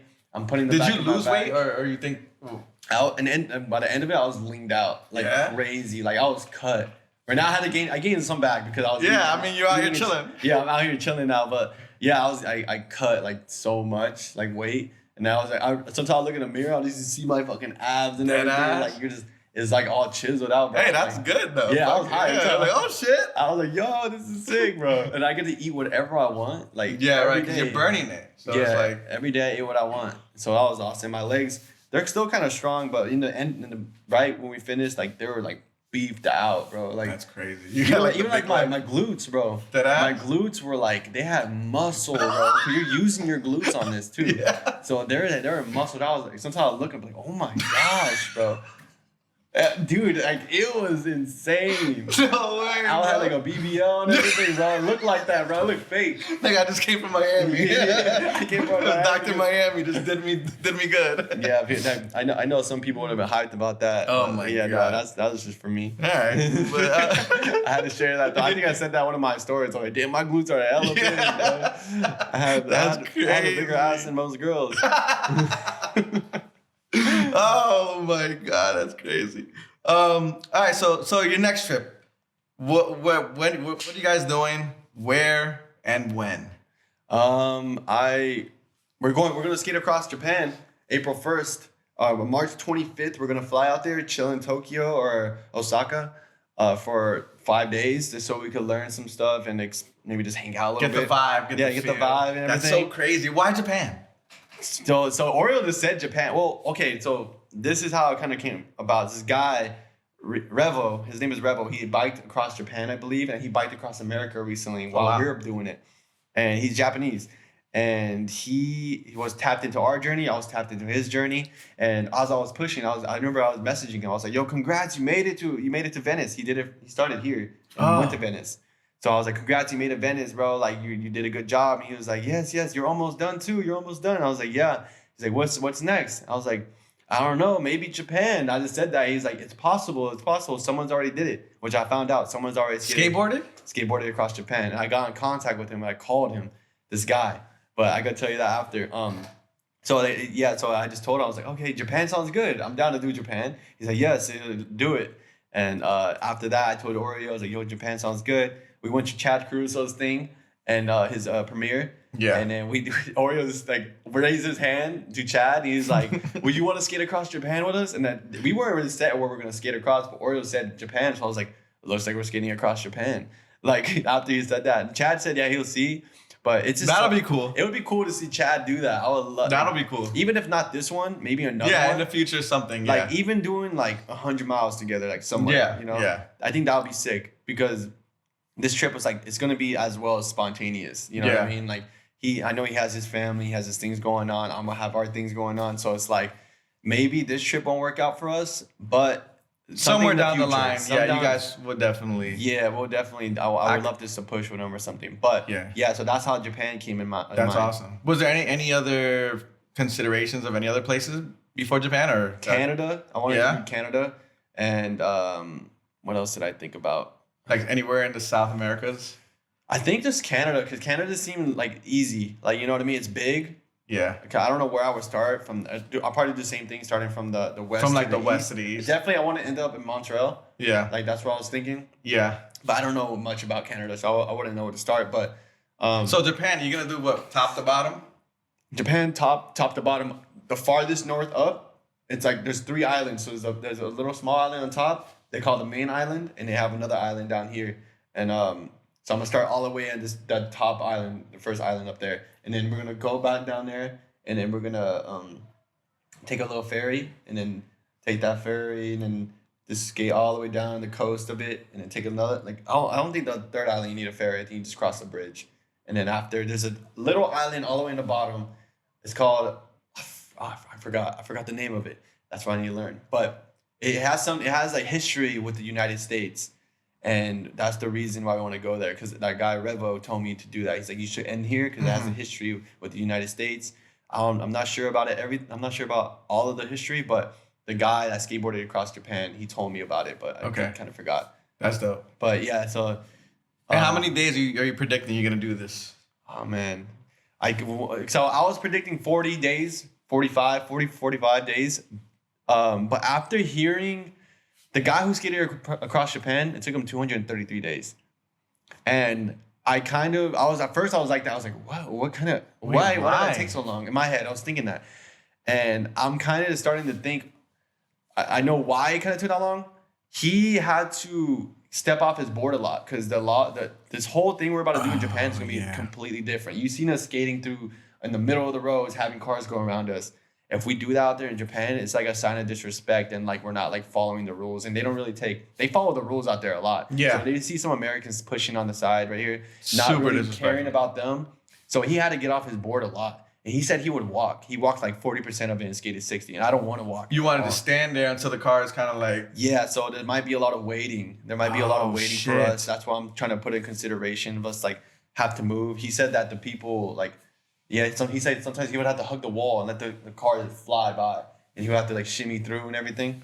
You're definitely going to get a lot of calls. And Yeah. a lot of... I feel like you probably get more police encounters in Japan than you did here. Yeah, Because number one, you guys are American. Yeah. And like you said, there's a lot of more strict rules out there. Yeah, there's a lot of strict rules. We don't know the language. We have Right. I don't know any language. Oh, you're gonna I have only to be know fucking English. Google translating. Google, that's gonna be my best friend. And he told me if a police ever gets into like we get into trouble with the police or something, he's I could call them. He will explain everything. Okay, So that's cool. He could help us out with that. We have some people out there who's willing to help us. Hopefully, by the time we're posting out there, he also mentioned that if my thing goes viral, I told you this already, that Japanese people will clip it and put Japanese like subtitles on it, and it could go more viral. And people in Japanese are like very protective. They might, get upset that Take what it we're the wrong doing. way. Yeah. Yeah, they might get upset what we're doing. So. We're just gonna go there with like peace and everything. We're gonna try to show respect. We're gonna try to do our absolute best. I think you guys are gonna be okay, man. I gotta be honest. And I know it's obviously gonna blow up where you're gonna have people out there from there skating with you guys every now and then, and they can be the translator sometimes. I would love that, bro. If You know? anyone out there from Japan is watching this, bro, Yes. please help us. We need Yes. help. It would be a great time overall too. I would love to meet everyone and make more family out there in Japan. And Yeah, for sure. I'm excited, bro. And what's the goal for this one? Are you also doing it for some type of charity or? Same charity. So we partnered with the skate park project, and they're helping us out. They made everything official. So if you donate now, like It'll go to a certain account. it goes straight to a certain account with them. They have I believe it's a Tony Hawk Foundation. Tony Hawk's like dope. nonprofit. So yeah, so I'm really happy we're working with them. So now it's like I'm just say, hey, click this link, donate right here. All the boards we're gonna Looks less sketchy. Yeah, it's not gonna look so sketchy anymore.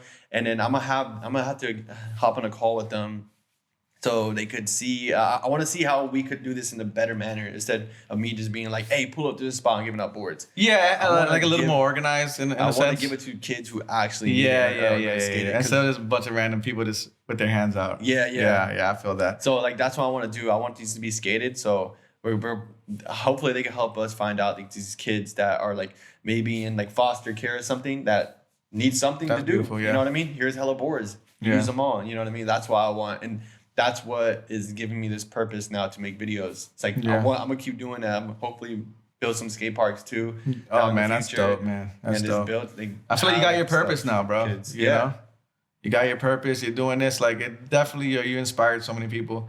You probably don't. It's hard to like understand it because you're just doing your own thing, but like you really are touching mad people, and to the point where it's like you never know what people are going through, and then they see stuff that you're doing, and it makes them Like it gives them power and encourage. Like it encourages them to do something that they want to do in life. So Yeah, that's crazy. I feel like I'm gonna have I already had my 15 minute of fame when I was pushing, and I'm happy I was able to use that 15 minutes basically just to like share what I really enjoy doing and sharing what I believe in and inspiring people. So hopefully this next 15 minutes of fame. I mean, it's not gonna be 15 minutes, man. You're a legend, bro. Like this is not something that anybody can just get up and do. You definitely did something, because as a man, I feel like we have to leave something behind, like a legacy or something, a reason to be on this planet. I feel like we're not out here for no reason. So you definitely found your reason. And well, another thing that was like I heard as well, like Mike Tyson even said this. He's like a legacy, saying the word legacy is another word for ego. Yeah, that's what when I heard that, I was like, man, like I mean, I already struggle with that. You know what I mean? Like I really don't even have like a legacy to leave, because like within like 100 or 200 years after us, like after all our kids and everything, like we're just gonna be dead. Even 500 years, we're just gonna be dead. We're not gonna mean anything. Like, but the fact that you did something, your name will still go on, bro. Like people are gonna remember that. You know what I'm saying? So it's like that's what I feel like we should do while we're on this planet, while we're young, while we're still able to get up and do shit. Like leave something behind. You know what I mean? Yeah. I just feel like if you just wake up every day, just go to your regular job, go home, I feel like what's the point of your life? I feel like you have to go out and do something. That'd be cool. Yeah, after all this, maybe like 500 years down the line, people could still be like, hey, those guys skated across the whole world. Bro. I'm telling you, bro. Like, your videos will live on forever. That's a good thing too. Yeah, the YouTube is gonna be around for a long time. I'm sure. I don't know how the future's gonna look, but you know. But so aside from this is a beautiful thing that you're doing, and I love it, and I'm excited to be a part of the future of what you're doing too, because you know I'm here. People know that I'm a videographer, so I'm down to help out along the way as well, bro. Yeah, dude. You know. Are you gonna continue on with other type of content creation aside from the skateboard stuff, like more Twitch stuff, more IRL stuff? Yeah. So when I go back home, I'm gonna get a car, because my car got towed. Sorry. No, it's funny. I can say the story real quick about that. So my car got towed on like day 50 or day 50 something. While you're pushing. While I'm pushing, and I'm like, okay, that's fine. When I got the news, I was just like fully accepting. I was like, all right, that's cool. Like it was time to get a new car. Damn it! I had a bag of cashews in there that I want to eat.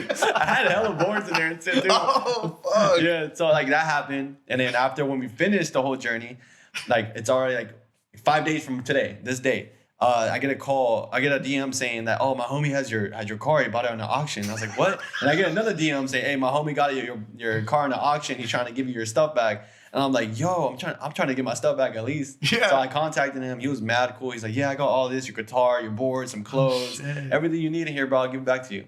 And but the car. Yeah, can you give me my car back, bro? That car had problems. Okay. I don't even want that thing no more. Yeah, but so you got your stuff back then? Not yet, but I will get it. Okay, cool. When I go back home, I'm gonna go over there, get my stuff back, and then I'm gonna buy a new car. And the reason I'm saying all that, because I need a car now.